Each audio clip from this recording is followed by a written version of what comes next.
Wuthering Waves is a brand new free-to-play open-world anime RPG hero collector that has some of the most fast-paced, intense action combat in its genre. In this game you awaken as a character called Rover in a mysterious new world that's under construction. As you explore the world and uncover its secrets, you'll meet other characters known as Resonators, who will join you in taking down various enemies, bosses, challenges and storylines.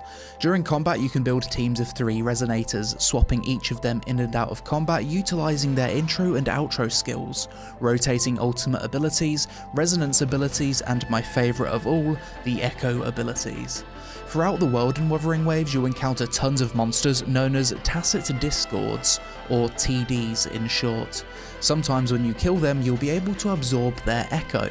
Equipping that echo then allows you to transform into that monster to perform an attack. Aside from best in genre combat and an interesting ecosystem, Wuthering Waves also features a massive fully open world with puzzles, collectibles, world bosses, monsters that you can infinitely farm for progression, and of course an epic, fully voice acted cutscene rich ongoing story that's progressed with every update. Going into this first impressions, it's important to mention that I've had well over 1,000 hours in Genshin Impact at this point, as well as played multiple other games of this genre, so I'll be using my previous experience as a basis for comparison. This video is sponsored by Wuthering Waves, but this is a game that I've wanted to cover anyway, and the devs said I can critique the game the same as any normal video. Click the link in the description below to download Wuthering Waves for free now, and use gift code WutheringGift to get a bunch of epic loot to help you get started. Additionally, with the release of patch 1.2, everyone can claim the free 5-star character Zhangli Yao from participating in the 1.2 event, so download now. Wuthering Waves. Dude or waifu, obviously going with the waifu. It's just how it is in these games. Trippy intro cutscene. Ethereal waifu floating down. We awake to 2 other waifus. You got some dialogue. Oh, there's a skip button in the top left. I appreciate that. As much as I do enjoy this genre of game, I hate it when there's no skip option. For people like me who just love to jump into the combat and kill stuff, fantastic. And we're in the game, and straight away, my character extremely hot. Let's not talk around it, it is what it is. And the art style of this game looks fantastic, very nice. The left click feels really good. Right click's a dodge. It seems like you can dodge quite a lot. You can really spam that. Can you sprint? Yeah, you can sprint, but it doesn't seem to use your stamina bar once you're sprinting. That's nice. The jumping's a little bit abrupt. Pick up everything you see in the world, obviously. Run up to a wall, press shift. It like speeds you up the wall, that's cool. Haven't got any abilities yet, so I'm just spamming my left click. Performing attacks is filling this bar at the bottom. Hold to do a heavy attack. This doesn't seem like it's going to be one of those games that takes ages for the combat to feel good. It feels good right off the bat, and bloody hell, that's cool. We've got another ability unlocked, Resonance Liberation. This is my R ability. What's this do? Ooh. And now a big boy's popped out. Let's test the dodging. Does this game have like perfect dodge? Oh, it does. Like time slows down a bit when you dodge. Really like the combat. Like the early impressions of the combat so far are fantastic.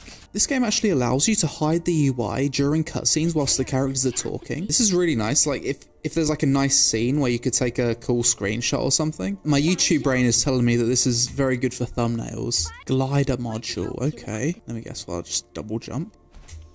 Cool glider. What is that? Some weird bird? This boss looks bloody badass. Or you can lock the camera with the middle mouse button. Our ability, big damage, switch to this character, pop her E into her R. The lock on camera when you're fighting bosses makes the combat scenes look really cinematic. And now he's popped out wings. Dude, it's like a proper anime boss. Oh, what's this? Press F. So that like switches her in, does big damage. You can switch so often and your abilities are on like a really short cooldown as well. Wuthering Waves. You've got my attention. Well, and now I can just roam off and go wherever I want. Still some big damage. Enjoy the combat. So we've killed this, let's absorb it. Echo obtained. Well, I can like use it to get powers. So I suppose I should find more things to absorb. Oh, and that's also given me a skill as well. So let's try use it. It transforms me temporarily. Okay, that's really cool. So can I find more things to absorb? Oh, another thing to absorb. A Whiff Waff. Let's equip a Whiff Waff. Let's see what ability it does. Oh, you like summon it and it does some AoE on the floor. Got it. I can already tell these Wuthering Waves characters are going to be very popular for cosplayers. The game seems to blend like traditional Asian fantasy with modern cyberpunk. Looks like we just unlocked Chixia. And she's part of the team. What abilities does she have? Ah, a gun user. Oh, and if I hold down left click, it actually goes into an aim mode. The animation work in this game is absolutely fantastic. The way she moves when she attacks, it feels very grounded and realistic, but it also doesn't feel clunky. So right now it seems I'm just free to go off, do a bit of map exploration, do what I want, pick up the main story when I'm ready. The wall running in this game is bloody fantastic. You can actually just straight run up walls. It's not some tedious climbing system. Wow, I just scaled that mountain like it was nothing. 2 NPCs looking off into the distance. Can we kill them? So what do I need to do to unlock this? Maybe I need to like hit all of these in a certain amount of time. Yeah, probably. Like this. Yeah, and that unlocks the chest. Got it. Easy little puzzle. This game also has a really nice soothing ambience to it. Definitely digging the vibe and the music. Oh, she does fire damage, so these monsters are immune to her attacks. Got it. Good thing I noticed that. I didn't even realise that this game had elemental interactions until just now. Probably should have opened my eyes and seen it, but there we go. Right, let's equip some more echoes, because I've absorbed quite a few things now. Ah, so each of these echoes give different like damage bonuses. We can also level up our characters, so let's do that. This game's given me a tremendous feeling of freedom right off the bat. It's one of those games where if you can see it in the distance, you can go there. And I really do enjoy playing games like that. So you've got Resonance Nexus, which uncover the map and you can fast travel to. And then you've got the smaller ones, which are the beacons, which don't uncover the map, but you can fast travel to. So you can fast travel pretty much everywhere in this game. So you can cook in this game. I'm guessing it provides some buffs. Cook some skewers. Delicious. Bro, what is a car spider? I've never seen an enemy that looks like that in any game ever. Wuthering Waves artists getting very creative with their enemy design. I need to absorb it, please. Nice, we got the absorb. They said I could be anything. So I became a car beetle. Oh, that's really cool as well, that ability. I like that. So now I've unlocked a decent amount of the map. Let's continue with the MSQ. Oh, T to use grapple. Let's try it. Oh, you actually grapple the air. That's cool. Oh, this is the summoning system, is it? Let's try our first summon. We got Baizi. She was just the character that I met in the MSQ. We've actually got 30 summons. Cool. Okay, let's see if we can get a 5-star. We got a new character. I'm not having any dudes in my team, so GG. You're on the sideline, my friend. Character trial, so we can test out Chang Li. So Chang Li's a 5-star and she is the featured character on this current banner. She looks really good as well. Chang Li, does she do big damage? I like those attack animations. Oh my god. Chang Li feels insanely good. Let's see her ultimate. Damn, dude. The endgame combat feels so good because you've got even better echoes. Like, I've got this one. It's like a demon on a motorbike. That's crazy. Ah, man. I really want to get Chang Li now. Oh, wait, what? This is a side-scroller. I was not expecting this. That's really threw me off, having my perspective changed like that. I wonder if there'll be a side-scrolling boss fight here somewhere. Oh, and then the perspective changes back to third person. That's really cool. That's a cool character. Let's try him out. Okay, so he's a spear user. I'm still really early on into the game, but even still, the MSQ boss fights are starting to get really fun. Like, these bosses aren't just dying in 1 second. I can get a few like really good combos off and having to dodge. The game isn't insulting my intelligence. Can you get outfits for your characters in this game? I need to know, for research purposes, of course. No shot there's no cosmetic outfits for the characters in this game. No way. No, I don't think there is. Okay. After playing Chang Li for the trial, I decided it was time to check out the gacha system to potentially try my luck at pulling her. Gacha in Wuthering Waves is overall slightly better than the standard for this genre. Hard Pity on banner characters is at 80 pulls instead of the usual 90. There's still a 50-50 which I've never liked, but on the weapon banner there is no 50-50 which makes it much fairer than other games of this genre. In addition, you also get convene tokens which you can then use for guaranteed summons. Unfortunately for me, I had the absolute worst luck possible in summoning Changli. I hit Hard Pity, lost the 50-50, and got the one 5-star I didn't want. I did eventually get Changli after 160 pulls, and I think now I've surely used up all my bad luck, so next time I go to pull a banner character, I'm gonna get them on my first try. That's surely how it works, right? I am fortunate to have you. Alright, so let's try this boss challenge. So you go to these rift things. Oh, so that just instantly summons the boss. Level 35. Are we strong enough? Yeah, this is a good amount of challenge. Dodge, switch, big damage, pop the ulti. Yeah, I might simply need to upgrade my character, or at least upgrade the weapons. I have not upgraded any weapons or anything. Let's TP out, get the heal, and try again. We're going to upgrade our weapons first though. Okay, so that should be a significant power increase. Can we also level up this character? Attempt number 2. Yeah, we're doing way better this time. Even still, the boss has a lot of health.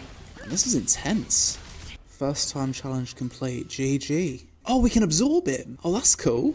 What's this? Odyssey of Beginnings. Rover's crit rate is increased.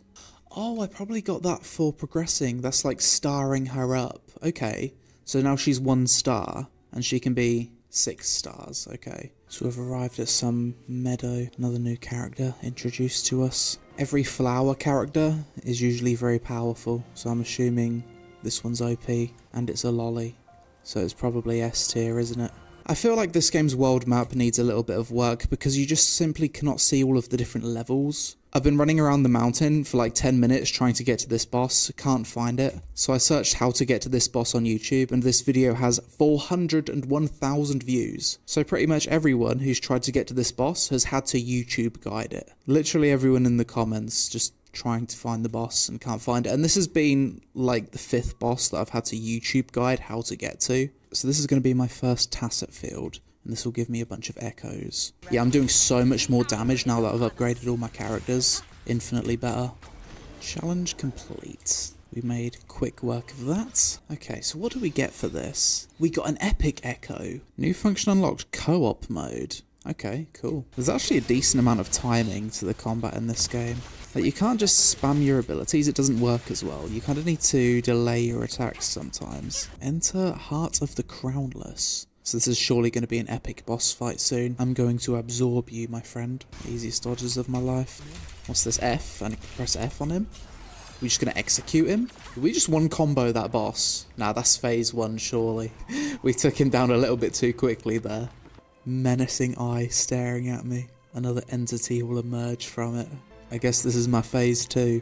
The real boss fight. That's bloody epic. Level 50 question mark is what it is. Man, this combat's so epic. I am dodging absolutely everything. Fucking hell, it's so cool. What an epic boss fight. What is going on here? Don't mind me, I'll just stroll past all of it. Okay, sprint, Craig. Don't be lazy. What is going on? This is insane, dude. What? Big punch. Punch through the barrier. Straight for the neck. Man, this is so cool. Props to the cutscene and cinematics team. The final encounter, I suppose. Oh, sweet, we've upgraded to Havoc. Havoc Rover unlocked. Let's try it. Dodge all of your attacks. Nice transform. Big damage. Big damage. Now I can pop the ulti. Let's see what her ulti does. That is probably one of the most epic boss fights I've ever seen in an anime game. That was like anime Dark Souls vibes for me. So I guess this is like the newest content in the game. So we've just finished like the first story and now we've unlocked this place. It's a very cool looking mountain, shaped like a dragon. Allow me to demonstrate the proper etiquette. Yes, mummy. And a dragon has emerged. You're gonna grant me 3 wishes. Time for another epic boss fight. Level 100. Okay, I'm level 90. The game scaled me, thankfully. Wow, this is bloody epic. And now we're going into the sky. Apparently I did it. All of that fighting in high heels. What a beast. GG. Optional, ski down the mountain. We're totally going to ski down the mountain. Pretty cool way to end the quest line. Ski down the mountain in your heels. The next morning. So I've been playing a bit off camera. I've leveled up all of the characters to level 50, got their weapons to level 50, and I've also been like working on acquiring their echoes and leveling up the echoes as well. Something I haven't touched on are the talent trees in this game yet. I've gathered some materials, so first we're going to start upgrading Changli since she's my strongest character. Looking at the talent tree, there's also some talents that you can unlock which seem to like quite heavily change the gameplay. Another thing I've recently unlocked is called Tactical Hologram. I've never done one of these yet, so we're going to give it a try. Okay, our first Tactical Hologram will take on this one. Right, let's go. Can we do it? Yeah, this thing's got a lot of health. This would probably be a pretty good challenge if you didn't upgrade your characters or keep up with the progression. Okay, we got it. That's the first level of difficulty down for this boss. Difficulty 2 unlocked. Okay, so you can just keep going through the difficulties. Current average resonator level is lower than recommended. I mean, we can give it a try. I think it's doable. Big damage. Oh, no, I'm almost dead. Okay, we've got it stunned. I think it'll be pretty impressive if we get this down on a non-recommended difficulty level. There it is. So difficulty 3 recommends that would be level 60. Then it goes up to 70, 80, and then 90 is the final. And each one gives better rewards. New function unlocked, Tower of Adversity. Okay, so you've got Stable Zone and then Experiment Zone. I'm guessing Stable Zone is going to be fairly easy. So it seems like for the first tower, I only need one team, but I'm assuming for later towers I'm going to need multiple teams. That's usually how it works. What's this? They have all run out of energy. So that's probably where you need different teams. Oh, we've unlocked the Experiment Zone. Let's push as far as we can go. Yeah, this one's a little bit harder. These mobs are level 55. So every floor level you climb, it's harder and harder. We'll do our best. Can probably clear it though. There it is, we got it. Okay, to floor 4, and after this my team will be out of energy. Ooh, this is a proper boss fight. And it's level 70! There's no shot we're doing this, is there? We're gonna have to play perfectly. 20 levels lower might be too big of an ask. We can try. I think the issue here is I probably don't have the DPS to take it down. Oh my god, I think I might just be able to do it if I really focus. Man, I could kill this mob if I had like 30 more seconds. 5, 4, 3, 2, 1. Our DPS was ever so slightly off. No. Wait, I just realised that this game doesn't seem to lock materials behind being open certain days of the week like other games of this genre. I might be wrong, I hope to god that's the case. That is huge if it is. Some random door in the middle of nowhere. And the door has opened. Enter the Somnor. Select Echo. Is this going to be one of those roguelike game modes where you kind of go through an area, you kill different monsters, then you get cards and upgrade your character? I hope so, because those are always fun. Okay, monsters defeated. Talk to the cat. And yes, we get to choose another card. So we're going to progress through this area and upgrade our abilities. Oh, this thing actually has an ability now.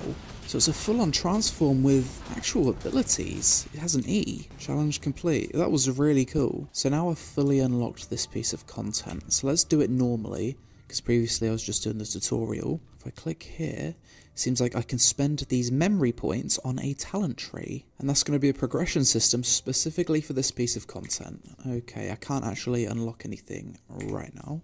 So we're doing this on max difficulty. Oh, and in the top left, I'm actually given a rating on my performance. I really like that. I love it when games do that. Reduce defense and obtain more dream fragments. Restore HP. We just take the difficult option every time. Combat or training? Combat. Okay, this is cool. Alright, let's do the transform. Just choosing whatever's going to challenge me the most. I'm currently in double S, which has given me a massive damage boost. So the game's rewarding me for playing well by massively increasing my damage for like pulling off combos and stuff. That's really cool. Double S. Crits popping out. I only finished that with 7 seconds remaining. So that was tight. That was really fun. We got S. We didn't get double S though at the end. I don't know if you can. That was really fun, I enjoyed that a lot. So with that, I've now had a brief look at Wuthering Waves endgame content. You've got the Depths of the Elusive Realm, you've got the Tower of Adversity, which I can't really progress more on until I upgrade my characters and get more teams. And then you've got the Tactical Holograms, which apparently get insanely hard at difficulty 6, with some mechanics that can one-shot you if you mess it up. So at this point we're probably borderline review territory, whereas this is just supposed to be a first impressions. I've basically checked out each of the game's pieces of content, so let's wrap it up here with the pros and cons. So after jumping into Wuthering Waves for a few days, my first impressions are as follows. Pros. The combat in this game for me is best in genre. The perfect dodge, insane animations, echo abilities and responsiveness is just top tier, and for me the #1 selling point of the game.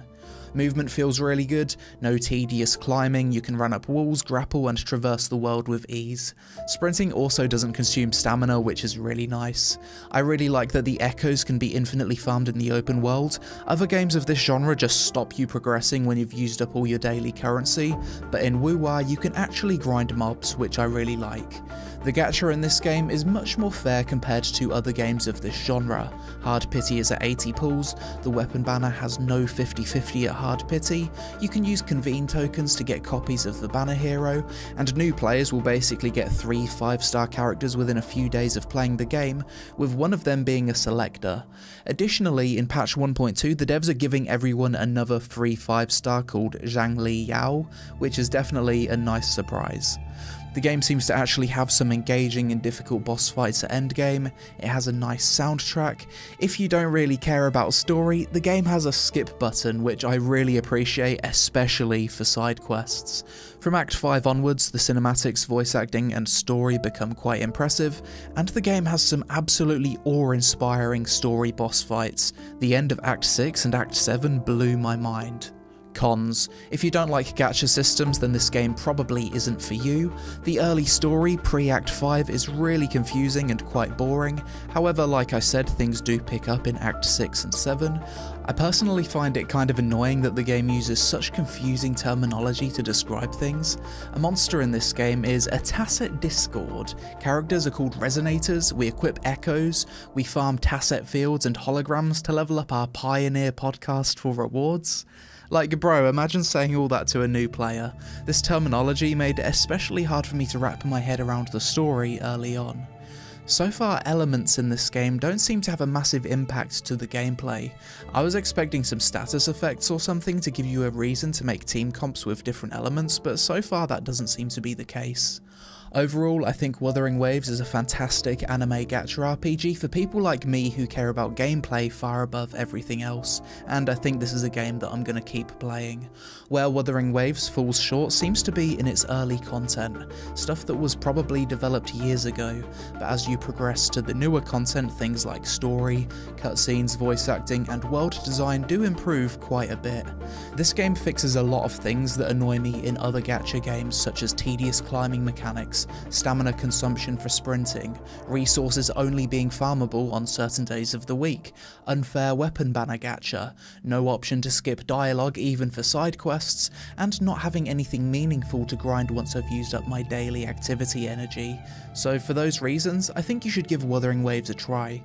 It's free to play, there's tons of events on right now, and as a new player the game's super generous about giving you free pulls, resources and 5 stars to get you started, so much so that you can probably figure out if this is a game for you or not without spending a penny. But that's it for this video. As always, let me know your thoughts on Wuthering Waves in the comments below. Are you excited for the upcoming patch 1.2 content and the free 5-star? Do you agree with my pros and cons?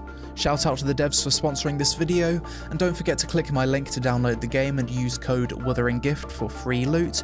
Also, don't forget to keep an eye on the 1.2 event where you'll be able to claim Zhangli Yao, a 5-star resonator, for free. Help us out with a like for the algorithm, sub to the channel for more RPG content, social media on screen. Thanks for watching, and I'll see you in the next one.